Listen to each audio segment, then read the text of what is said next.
Hello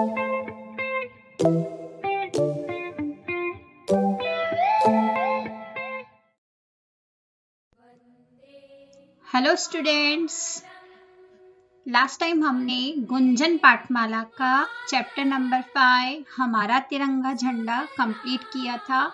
आज हम इस चैप्टर की एक्सरसाइज सॉल्व करेंगे, तो चलिए शुरू करते हैं।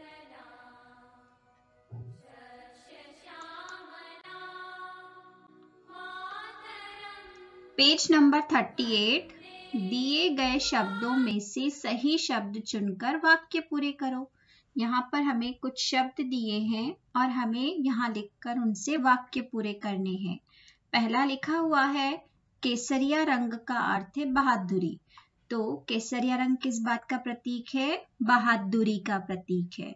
अगला है रंग हमारी पवित्रता को प्रकट करता है। तो यहाँ ऑप्शन दिए हुए हैं, कौन सा रंग हमारी पवित्रता को प्रकट करता है? सफेद रंग। सफेद रंग हमारी पवित्रता को प्रकट करता है। प्रतिवर्ष के दिन हमारे प्रधानमंत्री इस झंडे को लाल किले की प्राचीर पर फहराते हैं। तो किस दिन फहराते हैं? 15 अगस्त। 15 अगस्त को हम स्वतंत्रता दिवस भी कहते हैं। इस दिन हमारे प्रधानमंत्री लाल किले पर झंडे को फहराते हैं। अगला, देश रंग का अर्थ है हरियाली और खुशहाली। कौन सा रंग हरियाली और खुशहाली का प्रतीक है? हरा। तो हरे रंग का अर्थ है हरियाली और खुशहाली। तिरंगे के बीच एक बना होता है। तिरंगे के बीच क्या बना होता है? एक अशोक चक्र। तिरंगे के बीच एक अशोक चक्र बना होता है। अगला है पाठांश को पढ़कर प्रश्नों के उत्तर लिखो। पाठांश मतलब पाठ का अंश। तो यहाँ पर हमें पाठ का अंश दिया है, पाठ की कुछ लाइनें दी हैं और कुछ प्रश्न उत्तर हैं। तो पहले हम पढ़ते हैं। झंडे के हरे रंग का अर्थ है हरियाली और खुशहाली। यह रंग भारत के खेत खेत में बिखरता और हर मैदान में बरसता दिखाई देता है। हमारा देश किसानों का देश है, मेहनत करने वाले श्रमिकों का देश है। इस रंग में हमारी पंचवर्षीय योजनाओं की सफलता छिपी है। तो यह हमने पढ़ा था कि झंडे का हरा रंग हरियाली और खुशहाली का प्रतीक है। यह भारत के खेतों में और मैदानों में दिखाई देता है। हमारा देश किसानों का देश है, श्रमिकों का देश है जो काम करते हैं, मेहनत करते हैं। और इस रंग में हमारी पंचवर्षीय यानी कि 5 सालों की जो योजनाएं हैं सरकार की, उसकी सफलता छिपी है। तो पहला प्रश्न आपके सामने है, हरा रंग कहाँ बिखरा है? तो हरा रंग दिखाई देता है खेत खेत में और हर मैदान में बरसता दिखाई देता है। भारत किन किन का देश है? तो आपको लिखना है भारत किसानों और मेहनत करने वाले श्रमिकों का देश है। हरे रंग में क्या छिपा है? हरे रंग में हमारी पंचवर्षीय योजनाओं की सफलता छिपी है। अब है सही उत्तर चुनकर सही का निशान लगाओ। पहला प्रश्न, झंडा फहराते समय हम उसका सम्मान कैसे करते हैं? झंडा गान गाकर, खड़े होकर, ताली बजाकर या प्रतिज्ञा लेकर? तो झंडे के सम्मान में हम खड़े हो जाते हैं। झंडे का सम्मान हम कैसे करते हैं? खड़े होकर।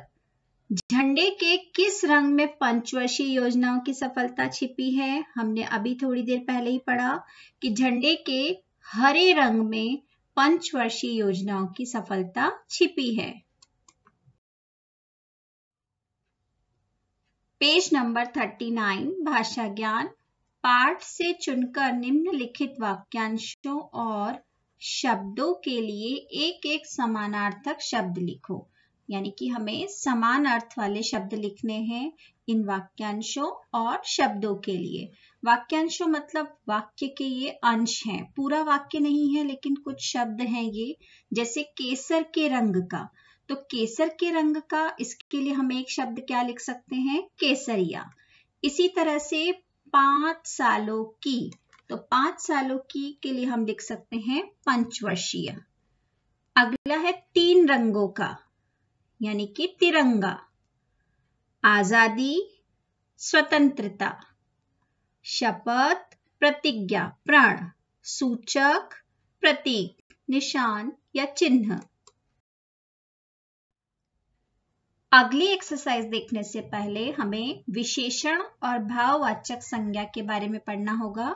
विशेषण और भाववाचक संज्ञा में क्या अंतर है? विशेषण, जो शब्द किसी व्यक्ति या वस्तु की विशेषता बताते हैं विशेषण कहलाते हैं। जैसे वीर सैनिक, तो सैनिक कैसे हैं? वीर। तो ये संज्ञा यानी कि किसी व्यक्ति वस्तु की विशेषता बताते हैं, वे शब्द विशेषण कहलाते हैं। और भाववाचक संज्ञा ऐसे संज्ञा शब्द हैं जो मन के भाव या गुण के बारे में बताते हैं। जैसे बहादुरी, सफलता। भाववाचक संज्ञा जो है उसे हम छू नहीं सकते, सिर्फ महसूस कर सकते हैं, तो ये मन के भाव और गुण के बारे में बताते हैं।